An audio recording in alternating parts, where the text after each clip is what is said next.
Bonjour à tous. Aujourd'hui, nous allons voir comment commencer la cybersécurité en 2025. Que tu sois étudiant, en reconversion professionnelle, ou alors que tu es juste curieux et que tu veux te lancer dans la cyber, mais que tu ne sais pas trop par où commencer, cette vidéo est clairement faite pour toi. Je vais te dire tout ce que j'aurais aimé qu'on me dise quand j'ai commencé, les erreurs à éviter, les bons réflexes à avoir, et surtout comment progresser sans se perdre. C'est quoi la cybersécurité? La cybersécurité, c'est tout ce qui protège les systèmes informatiques. Ça peut être un site web, une appli, un serveur ou même ton téléphone. L'objectif, c'est de s'assurer que personne ne peut entrer sans autorisation et que les données restent sécurisées. Dans la cyber, on distingue souvent deux grands rôles. La défense, qu'on appelle le blue team, ces personnes sécurisent les systèmes, détectent les attaques et réparent les failles. L'attaque, qu'on appelle le red team, ces personnes testent la sécurité en simulant des attaques pour trouver les points faibles avant que de vrais hackers ne le fassent. Même si le côté attaquant peut sembler plus fun, les deux sont indispensables. Tu ne peux pas bien protéger un système si tu ne comprends pas comment il peut être attaqué et inversement. Donc, la cybersécurité, ce n'est pas juste pirater pour le fun, c'est comprendre comment fonctionnent les systèmes, anticiper les risques et apprendre à les protéger. C'est un domaine super vaste et c'est justement ce qui le rend passionnant. Faut-il savoir coder? Alors, cette question, c'est la question que tout le monde se pose. La réponse, non. Tu n'as pas besoin de savoir coder pour commencer. Mais oui, tu vas devoir apprendre à coder si tu veux progresser. Je t'explique. Au début, tu peux très bien apprendre à faire du bug bounty, du pentest web ou de la veille en utilisant des outils déjà prêts comme Burp Suite, Nmap, Nuclei, etc. Mais au bout d'un moment, tu vas vite te rendre compte que comprendre le code, ça t'ouvre les portes. Commence doucement avec Python ou Bash. C'est simple, logique et super utile pour automatiser tes scans ou écrire des scripts. Ensuite, tu pourras commencer à apprendre un peu de HTML, JavaScript, PHP, juste pour comprendre comment un site web fonctionne, comment les failles se forment, comme les injections SQL, les XSS, les RCE, etc. Comment apprendre la cyber quand on débute? Quand tu débutes, le plus dur, ça ne va pas être la technique. Ça va être de savoir dans quel ordre apprendre les choses. Pour commencer, apprends les bases du web. Comment fonctionne un site, un client, un serveur, une base de données. Ce que c'est qu'une requête HTTP, un cookie, un headers. Il faudra aussi que tu découvres Linux. Tu peux installer une machine virtuelle sous Debian ou sur Ubuntu.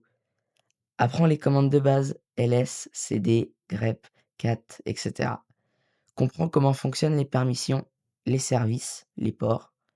Tu peux aussi faire des labs sur des sites comme ToHackMe, HackTheBox ou RootMe qui sont parfaits pour apprendre en t'amusant. Commence par des challenges faciles sans te comparer aux autres. Tu peux regarder des vidéos, lire des write-ups quand tu bloques, lis comment d'autres ont fait, essaye de comprendre la logique derrière l'exploitation, pas juste la solution. Et surtout, fais-en un peu tous les jours. Même 30 minutes, ce sera la régularité qui fera tout. Les outils à connaître. Quand tu arrives dans la cyber, tu vois des tonnes d'outils partout et tu as l'impression qu'il faut tout connaître par cœur. Mais en vrai, il faut juste comprendre à quoi ils servent. Voici les indispensables. Nmap pour scanner des ports, Burp Suite pour intercepter et modifier les requêtes web, Search et GoBuster pour trouver des dossiers cachés, Subfinder et Hamas pour faire de l'énumération de sous-domaines, Nikto et Nuclei pour automatiser la recherche de failles, et Wireshark si tu veux comprendre le réseau. Mais retiens bien ça, un outil ne remplace jamais la réflexion.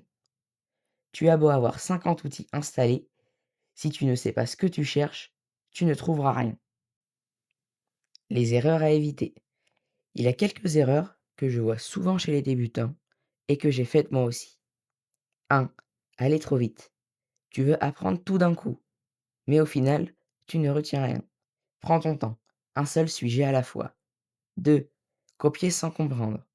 Quand tu fais un challenge ou un CTF, comprends pourquoi ça marche, pas juste comment. 3. Faire des tests illégaux. Et là, j'insiste, ne teste jamais un site ou quelconque système sans autorisation du propriétaire. Même si c'est pour apprendre, c'est considéré comme une attaque. 4. ne pas documenter ce que tu fais. Note tes découvertes, tes commandes, tes erreurs, crée un petit journal de bord, même sur un Notion ou un Google Doc, ça va t'aider à progresser 1000 fois plus vite. Comment progresser rapidement? Pour progresser vite, le secret, c'est pas d'être intelligent, c'est d'être curieux. Pose-toi toujours des questions. Pourquoi ça marche comme ça? Et si je changeais ça, qu'est-ce que ça ferait? Comment le serveur répond si je lui envoie autre chose? Regarde aussi ce que font les autres. Lis des write-up, suis des gens sur Twitter, sur Discord ou sur GitHub. Et si tu as le courage, fais des petits projets à toi.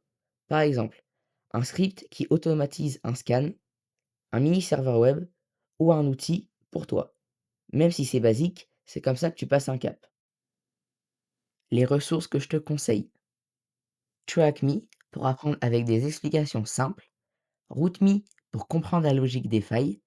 Hack the Box pour t'entraîner. PortSwigger Academy, gratuit et parfait pour tout ce qui est web. YouTube, regarde des gens comme Stock, Live Overflow, WakedXY ou encore Processus Tiff. Et si t'es plus lecture, tu peux lire des livres qu'on peut retrouver sur Amazon ou encore lire les documentations d'outils comme Burp Suite ou Nmap. Ça t'apprendra énormément. Quand tu auras déjà une bonne base, tu pourras te spécialiser dans un domaine comme le web, l'OSINT ou encore la sécurité mobile. L'important, c'est de rester passionné et éthique. Pour finir, si je devais te donner un seul conseil, ce serait: ne cherche pas à devenir le meilleur hacker, cherche à devenir meilleur qu'hier. C'est un domaine où tu apprends tous les jours, où tu te remets souvent en question, mais c'est aussi ce qui le rend passionnant. Donc voilà, lance-toi, teste, casse des trucs, bien évidemment, toujours dans la légalité, apprends de tes erreurs et surtout, amuse-toi. Si cette vidéo t'a plu, n'hésite pas à mettre un like, abonne-toi si tu veux plus de contenu cyber et dis-moi en commentaire où tu en es dans ton apprentissage. On se retrouve très vite pour une nouvelle vidéo et n'oublie pas, la curiosité est ta meilleure arme.